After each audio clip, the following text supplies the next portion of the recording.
मैं वैसे मैं याद रखूंगी पूरी जिंदगी किस तरह आपने मुझे बोझ समझ के बस ब्याह दिया। हाँ, तुम एक बोझ हो और ऐसा बोझ कोई भी शरीफ माँ अपने कंधों पर नहीं उठा सकती। अब अपनी जुबान बंद करो और अपने कमरे में जाओ। जो कुछ भी किया अपना घर बचाने के लिए किया, और मैं तुमसे वादा करती हूँ अगर जिंदगी में ऐसा कोई लम्हा आया तो मैं तुम पे आंच भी नहीं आने दूंगी।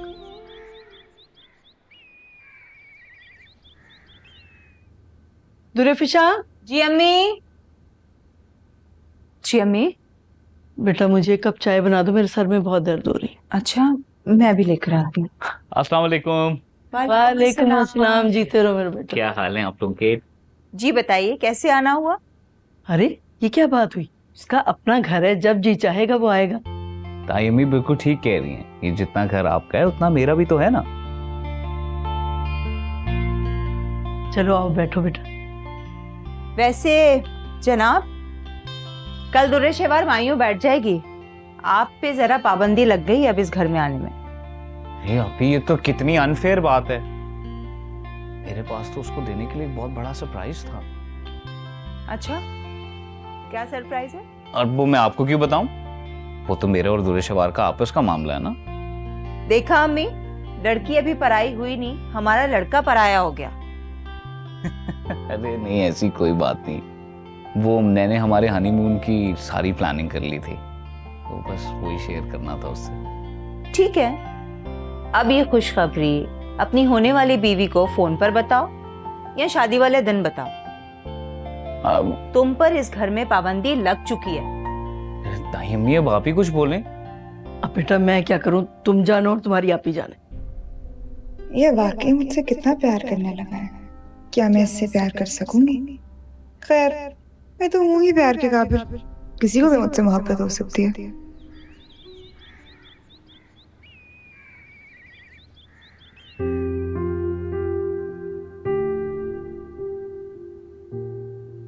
वैसे कितनी शर्म की बात है, मैंने तुम्हारे लिए इतना सब कुछ किया है, तुम इतना सा नहीं कर सकती।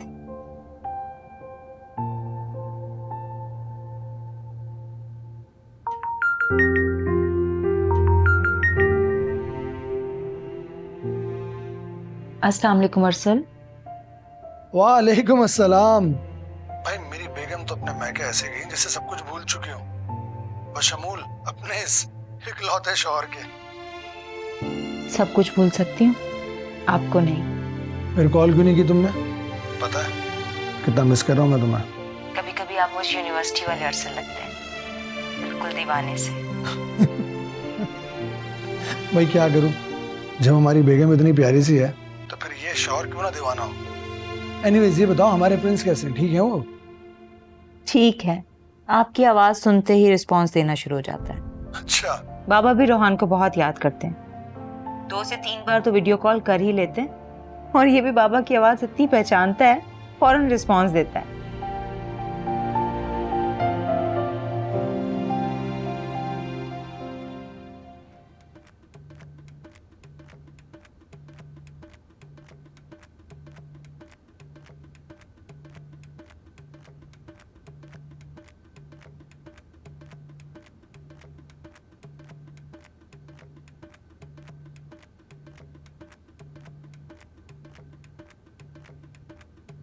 शादी की तकरीबात शुरू हो रही हैं। मुझे यकीन है तुम्हारा मूड खुशगवार रहेगा। मैं कोई फसादी या खुशियों को आग लगाने वाली औरत हूँ जो लड़ने के मौके ढूंढती फिरती है? मेरा ये मतलब तो नहीं था, तुम तो बस कर दें, मैं अच्छी तरह जानती हूँ कि आपका क्या मतलब है। वो आपकी भतीजी मुंह भर के बदतमीजियां करती फिरे और मैं खामोश बैठी रहूं, यही चाहते हैं ना आप? देखो तायरा, मायू मेहंदी की तकरीब हो रही है।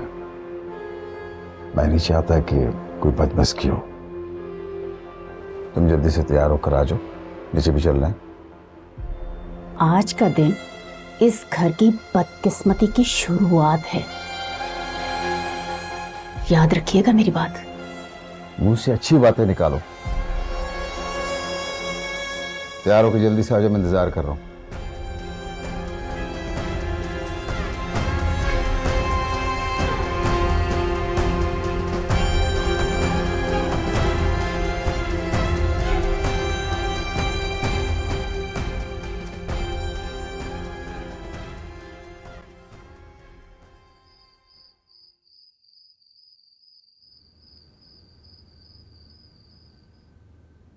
काश मैं 1 मिनट पहले पहुंच जाती तो सारी बात सुन लेती थी, लेकिन चेहरे के तासुरात तो बता रहे थे कि दाल में जरूर कुछ काला है।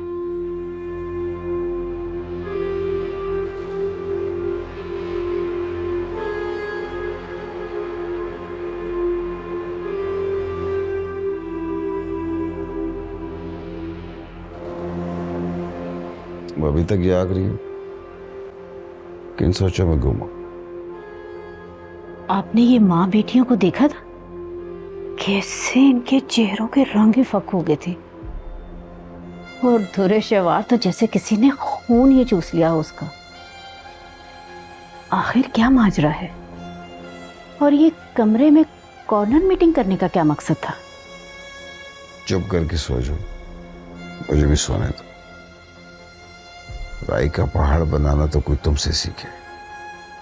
राई होती है तो पहाड़ बनता है। कुछ तो है जिसकी पर्दादारी है, और ये मैं पता लगा के रहूंगी। अजीब वहमी औरत, चुपचाप सो जाओ और मुझे भी सोने दो। ये लाइटें ऑफ करो, मेरी नींद डिस्टर्ब हो रही है।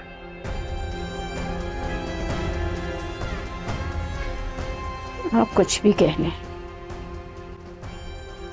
पता तो मैं लगा के ही छोड़ूंगी।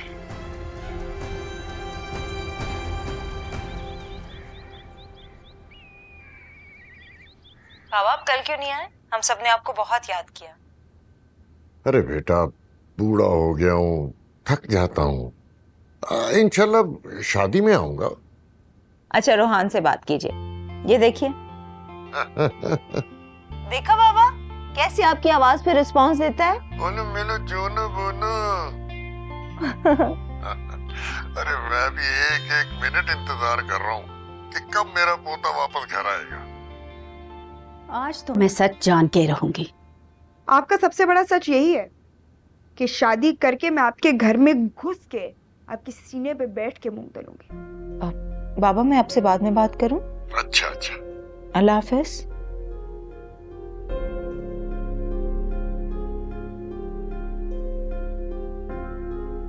तुम्हें क्या लगता है सारे जमाने से मुंह काला करवा के तुम मेरे बेटे से शादी करोगी और मैं चुपचाप बैठी देखती रहूंगी? चाची जान, जिस दिन मुझे सबूत मिल गया ना, वो दिन तुम्हारा इस घर में आखिरी दिन होगा। चाची जान क्या हो गया आपको? आपको कोई गलत फहमी हुई है? ऐसी कोई बात नहीं है। अरे तुम तो चुप करो। एक तो तुम अम की फाख्ता बन के आ जाती हो, और एक वो तुम्हारे चचा हैं जो तुम्हारे मुंह पीछे इस कालक को अपने ऊपर मलने को तैयार बैठे हैं। चिट्ठी मैं बहुत बर्दाश्त कर रही हूँ, सब्र का इम्तिहान न ले मेरा। उस दिन मेरे हाथ पे छुरी रख के झूठा इल्जाम लगाया था। प्लीज चाची जान आप ही चुप कर जाएं प्लीज। मुझे कोई शौक नहीं है यहाँ आने का। वो तो तुम्हारे चचा ने मुझे किसी काम से नीचे यहाँ भेजा है। अब तुम्हारी माँ वापस तशरीफ ले आए तो उसे कहना कि ऊपर आ जाए। यहाँ आती है मेरी ज्योति।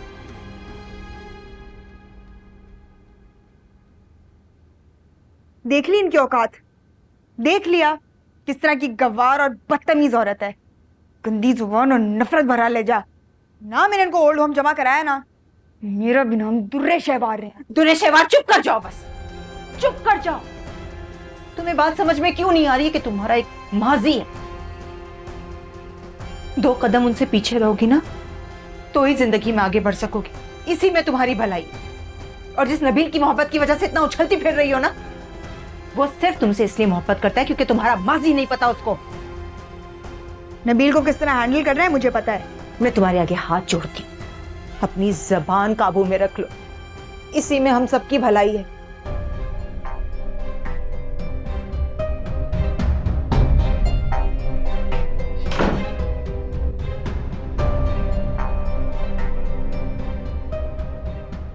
लो, ये अभी तक सो रहा है। बेटा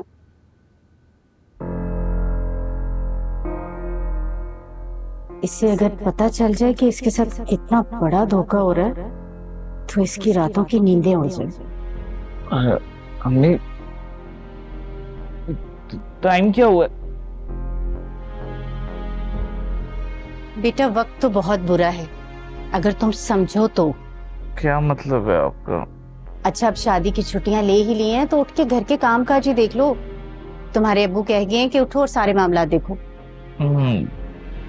इतनी अम्मी जल्दी भी क्या है, मैं रात को काफी देर से सोया था, अभी 2 घंटे में उठता हूँ। हाँ हाँ, पहले गुड मॉर्निंग के मैसेज कर लो। माँ बाप की बात का तो कोई असर ही नहीं है, कुछ भी कह लो, तुमने कौन सा सुन लेना।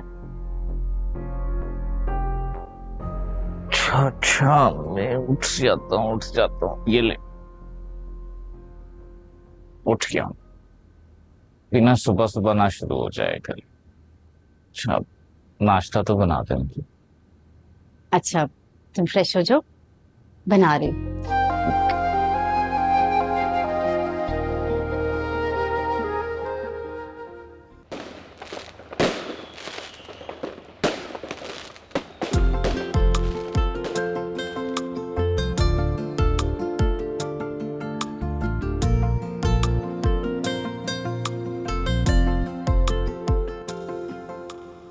ये क्या कर रही हो तुम? नबील आने ही वाला होगा और तुम मोबाइल इस्तेमाल कर रही हो। दो इधर अपना फोन। मैं क्यों दूं? हमारी शादी हो गई है, उसके ऊपर यही बहुत बड़ा एहसान है। और वैसे भी मैं उसकी गुलाम नहीं हूं, ना ही मैं उसकी बांदी हूं जो मैं उसके लिए सच सवर के बैठ जाऊं। शौहर के लिए सजना संवरना उसकी गुलामी नहीं होता।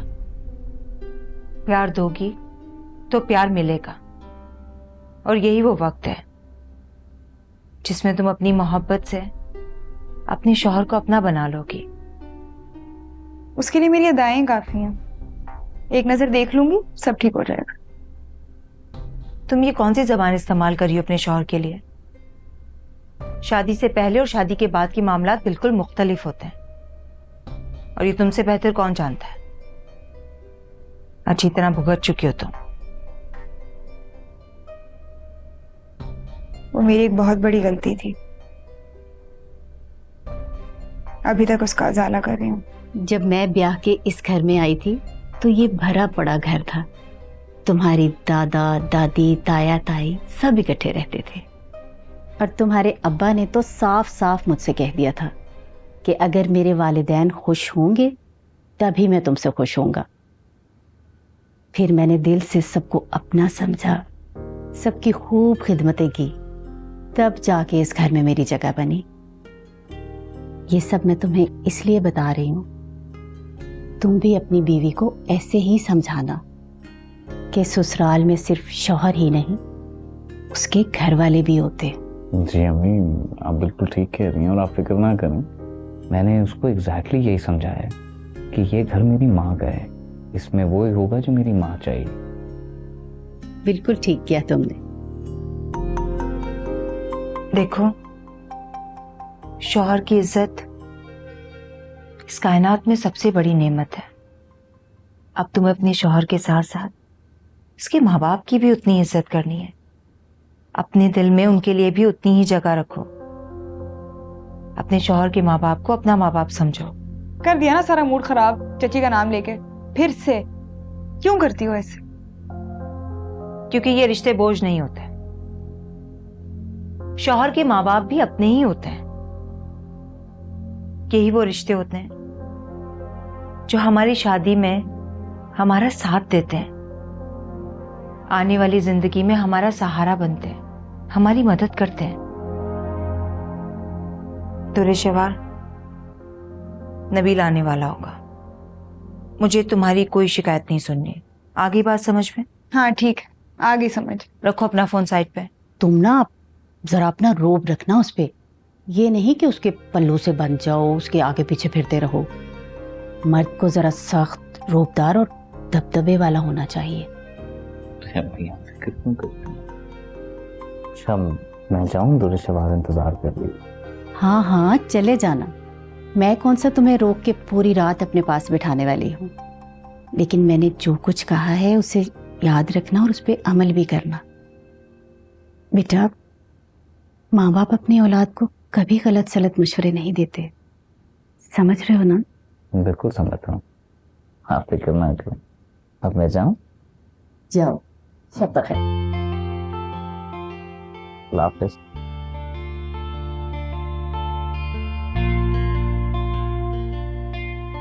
अरे दूल्हे मियाँ, कहाँ घूम रहे हैं आप?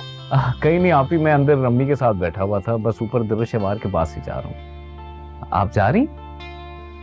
भाई जाहिर है तुम्हें तुम्हारे बचपन की मोहब्बत मिल गई, अब मेरा यहाँ रहना तो तुम्हें बुरा ही लगेगा।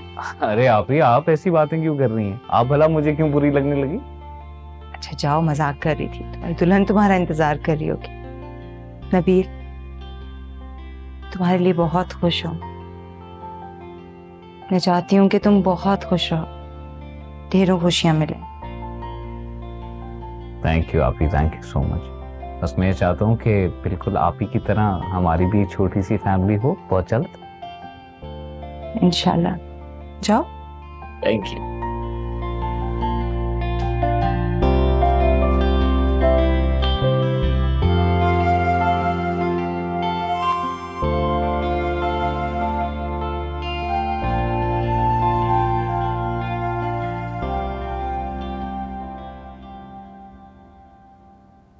सब कुछ कितना अच्छा हो गया ना अम्मी, खैरियत से? शुक्र अल्लाह का। आपको कैसा लग रहा है अपनी इतनी बड़ी जिम्मेदारी पूरी करके? खुशी भी है और थोड़ा डर भी लग रहा है। अल्लाह ताला उसको अपने घर में आबाद रखे और हमेशा खुश रहे। वैसे तुमने उसे अच्छी तरह से समझा दिया था ना? समझा तो आई हूं उसे, अब वो मेरी बात पर अमल भी करे। चची जान समझदार है और चचा जान वो तो हम पे जान छिड़कते हैं। बस हमें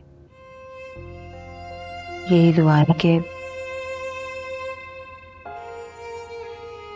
कोई बदतमीजी ना करे। इंशाल्लाह अल्लाह सबकी बेटियों के नसीब अच्छे करे। अच्छा अम्मी, अब मैं चलती हूँ, बहुत देर हो गई है। अरसल सुबह ऑफिस जाने से पहले मुझे यहाँ ड्रॉप कर जाएंगे। अरे शादी वाला घर है, कल वलीमा है, तुम ऐसे कैसे जा सकती हो? दिल तो मेरा भी नहीं चाह रहा जाने को, लेकिन अरसल ने ऑफिस जाना है ना, बस उनको ऑफिस भेजकर मैं यहाँ आ जाऊंगी। चलो ठीक है, अल्लाह तुम्हारी जैसी बेटी हर माँ बाप को दे। मेरी तो हर सांस में तुम्हारे लिए दुआ निकलती है। अम्मी अपना ख्याल रखिएगा, मुझे आपकी फिक्र रहेगी। खुश रहो, मेरी फिक्र नहीं करो, इंशाल्लाह कल मिलते हैं।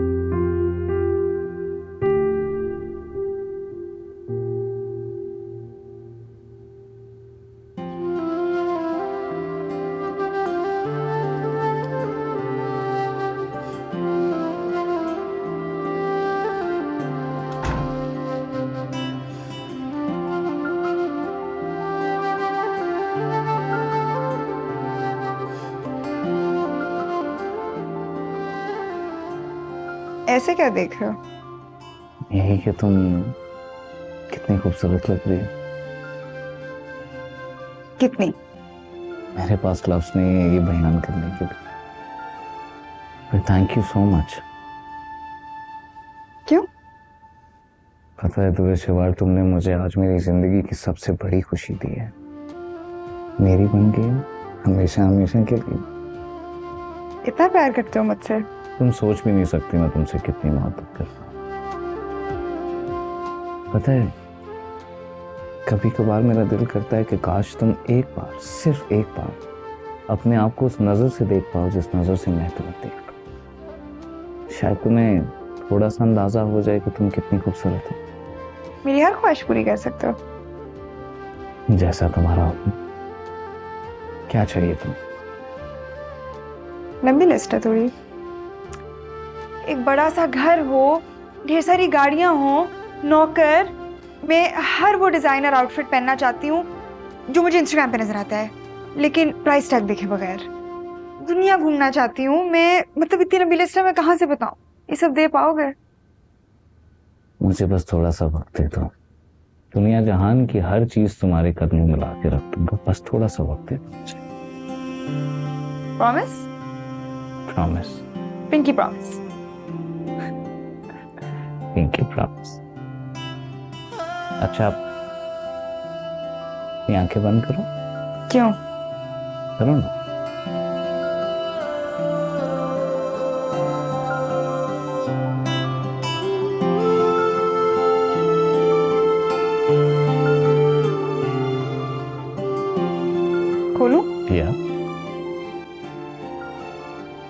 इतनी छोटी रिंग?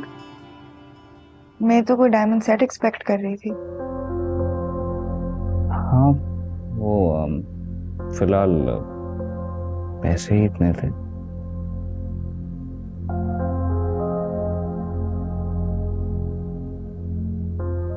अच्छा, मुझसे एक और प्रॉमिस कर सकते हो हाँ, कि मेरे अलावा किसी और लड़की को कभी नहीं देखोगे? आप मुझे ये बताएं, इस जहान में आपसे ज्यादा खूबसूरत कोई और है? क्योंकि आज तक मुझे तो नजर नहीं आया। तो जब है ही नहीं तो मैं देखूंगा कैसे?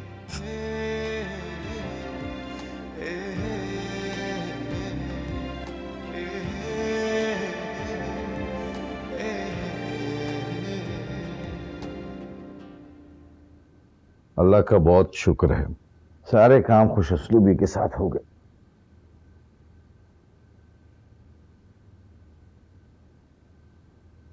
क्या बात है, तुम्हारा मूड क्यों ऑफ है?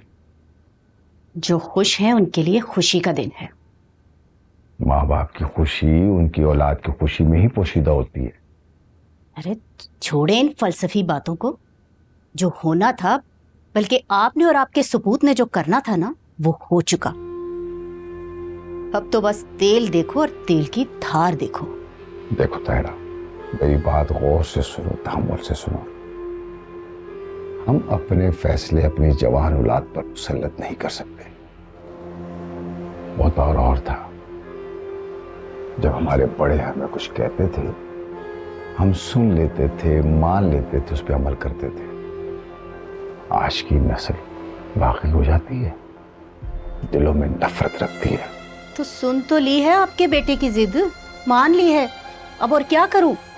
उस महारानी को सर पे बिठा लूं? नहीं नहीं नहीं, सर पे बिठाने की कोई जरूरत नहीं है। बस जितनी जगह तुमने उसे इस घर में दी है, उतनी सी जगह उसको अपने दिल में दे दो, और फिर देखो सारी जिंदगी बहुत अच्छे से गुजरेगी। शायद यही करना पड़ेगा। इसके अलावा तो मेरे पास कोई दूसरा ऑप्शन ही नहीं बचा। बहुत थक गया, एक कप चाय पिला।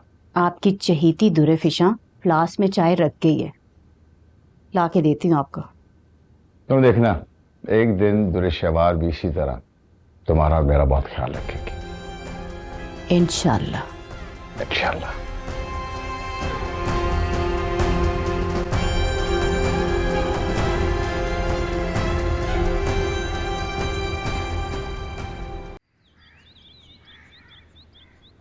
अरसल, अरसल उठ जाइए, देर हो रही है। पहले चाय तो ले आओ। उठिए ना, देर हो रही है, उठिए। चाय तो ले आओ पहले। चाय ले आई हूँ मैं, ये रही आपकी चाय। अरे कितनी जालिम हो तुम, कसम से चाय लेकर भी आ गई। थोड़ा सा और सो जाता यार। उठिए। हाँ, बहुत जालिम हो। और आप बड़े सुस्त हैं, चाय पीजिए। सुस्ती का ताना। चलो, तुम्हारी चाय में ऐसा असर है कि सुस्ती दूर हो जाती है। 14 तबक रोशन हो गए मेरे, सुस्ती भाग गई। क्या चाय बनाई है? ज्यादा बटरिंग करने की जरूरत नहीं है मुझे। जनाब, ये तो हकीकत है ना। I love my wife. I love you too. अच्छा, आप जल्दी से उठिए, मुझे अम्मी के घर छोड़कर आइए। अरे भाई, क्या हुआ इतनी सुबह सुबह अम्मी के घर? कहीं तुम्हारी बहन ने दोबारा से कोई ड्रामा तो नहीं किया? बेचारी मेरी बहन के पीछे पड़ने की जरूरत नहीं है आपको, अब उसकी शादी हो गई है। बेचारी नहीं है वो। कल फोटोग्राफर के सामने उसने नबील को वो डांट पिलाई है कि तुम्हारी सोच है। It was very weird। डांट नहीं रही थी वो उसका अंदाज ऐसा है बात करने का। ओफो, हमेशा उसकी साइड लेना। उससे कहो अपना अंदाज बदले। ऐसे सुनो, कल तुम बहुत ग्रेसफुल लग रही थी। अच्छा जनाब, इतनी देर बाद याद आया कि बीवी की तारीफ भी करनी है। क्या करता यार, कल तुमने देखा नहीं कितने सारे कामों में उलझा हुआ था। तमाम मेहमानों से इंटरेक्शन भी मैं ही कर रहा था। उस घर का बड़ा दामाद हूं ना मैं, तो जिम्मेदारी तो बनती है। यही वजह है कि कल मैंने अपनी बेगम को सही तरह से देखा ही नहीं। जानते, पूरे खानदान वाले आपकी तारीफ कर रहे थे। कह रहे थे कि अगर शौहर हो तो दुरे फिशां के शौहर जैसा। अल्लाह हर बेटी की नसीब दुरे फिशान जैसे करे। जब शौहर की इस तरह से तारीफ होती है ना, तो बीवी का सर फख्र से बुलंद हो जाता है। आदाब। अच्छा, आप जल्दी से आ जाइए, मैं नाश्ता लगाती हूँ। कितनी जल्दी? जल्दी। अच्छा अच्छा, हो गया, ठीक है।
क्या कर रहे हो?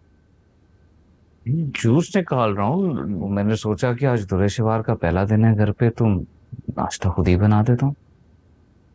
दिमाग खराब हो गया है तुम्हारा क्या? कोई जरूरत नहीं ये सब कुछ करने की। मर्द ये सब कुछ करते हुए अच्छे नहीं लगते। जाओ अपने कमरे में। और आइंदा खबरदार जो तुम मुझे किचन में दिखाई भी दिए तो। क्या सुबह सुबह बहस हो रही है? आपके साहबजादे बेगम के लिए ब्रेकफास्ट बना रहे हैं। माँ बाप के लिए तो कभी चाय का एक कप बनाने की तौफीक नहीं हुई। एक ही रात में ऐसी क्या काया पलट गई, जरा मुझे भी तो पता चले। क्या बच्चों की सी बातें कर रही? अगर उसका दिल चाह रहा बनाने को तो बनाने दो। अच्छा, कल को वो इससे कहेगी कि माँ बाप का हाथ पकड़ के घर से बाहर निकाल दो, फिर तो ये वो भी कर देगा, है ना? अरे अम्मी, आप कैसी बातें कर रही हैं? नाश्ता बना रहा था सिर्फ मैं।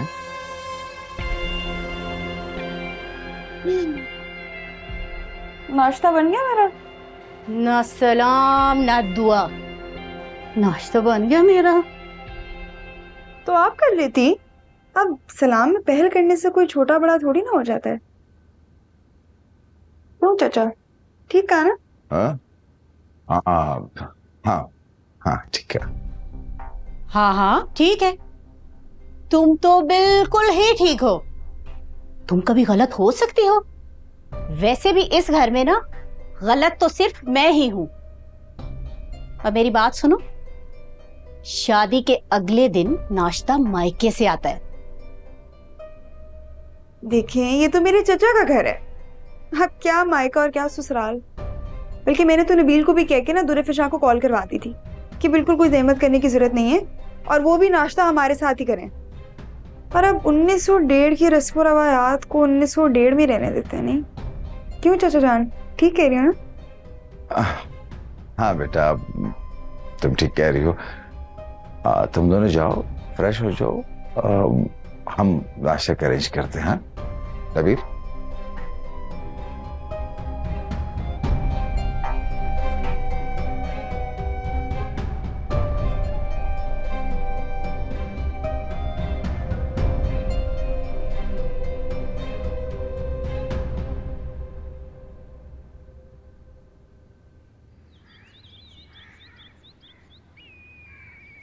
हमें जरा अजीब सा लग रहा था कि तुम लोगों ने हमें नाश्ते पर इनवाइट किया, वरना बरसों से तो लड़की वाले नाश्ता लेकर आते थे।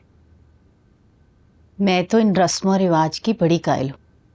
हमें भी आज सुबह ही पता चला था कि आप सब लोग भी नाश्ते पे इनवाइटेड हैं। क्या मतलब? मैं समझी नहीं। अरे भाभी, मतलब को छोड़े। अच्छी बात है कि हम इसी बहाने सब मिल बैठे और एक साथ नाश्ता किया। दुरेशवार, तुमने चची जान की इजाजत के बिना ही हमें बुला लिया? नहीं, बताया था इसने तायरा को। हैं, इसके माइंड से स्लिप कर गया मेरा ख्याल है। वो कभी कभी जुबान भी स्लिप हो जाती है ना।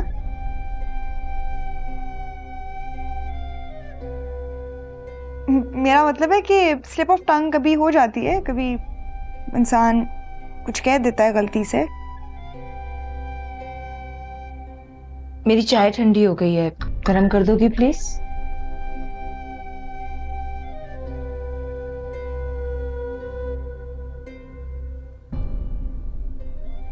मैं देखूं उसे?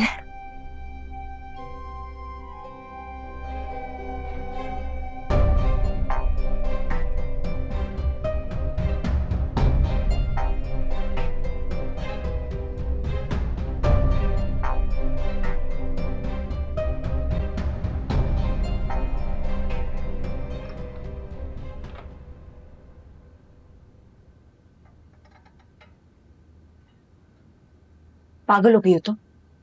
चची जान से तुमने पूछा नहीं, उनकी इजाजत के बिना हमें मना कर दिया नाश्ता लाने के लिए, और फिर हमें भी बुला लिया यहाँ। मेरी अब इस घर में शादी हो गई है, उन्हें पता होना चाहिए कि ये मेरा भी घर है। चुप कर जाओ। पहले इस घर में सबका दिल जीतो, उसके बाद अपनी हैसियत, अपनी अहमियत और इस घर की मलकियत पर दावा करो। 24 घंटे तुम्हें हुए नहीं इस घर में आए हुए, और इस घर में तुमने मैदान जंग सजा लिया। तो चची जो मर्जी करे, मेरे पीठ पीछे बातें करें, मुलाजमों को मेरी जासूसियों पे लगा दें, और मैं कुछ ना बोलूं, मुझे जुबान नहीं लगी हुई। चुप कर जाओ। बस सच बताओ मुझे, तुमने नबील से तो कोई बदतमीजी नहीं की? उसके साथ तो तुम ठीक हो ना? सब ठीक है। वैसे तुम सही कहती थी, नबील इतना भी बुरा नहीं है। शायद धीरे धीरे टाइम के साथ उसकी कदर होने लगे। तुम सच कह रही हो? अरे शादी एक दफा होती है यार, और वो भी तुमने मेरी मिस कर दी है। देखो करता क्या हूं, तुम आओ तो सही ना। अच्छा मैं कॉल करता हूं तुम। मुझे तुमसे जरूरी बात करनी है। जी आप भी बोलें। मैं जानती हूँ तुम दुरेशेवार से बहुत मोहब्बत करते हो। दुरेशेवार सिर्फ तुम्हारी बीवी ही नहीं, अब इस घर की बहू भी है। जी आप ही मैं बहुत अच्छी तरह से जानता हूँ। इस बात का दुरेशेवार को जानना भी बहुत जरूरी है।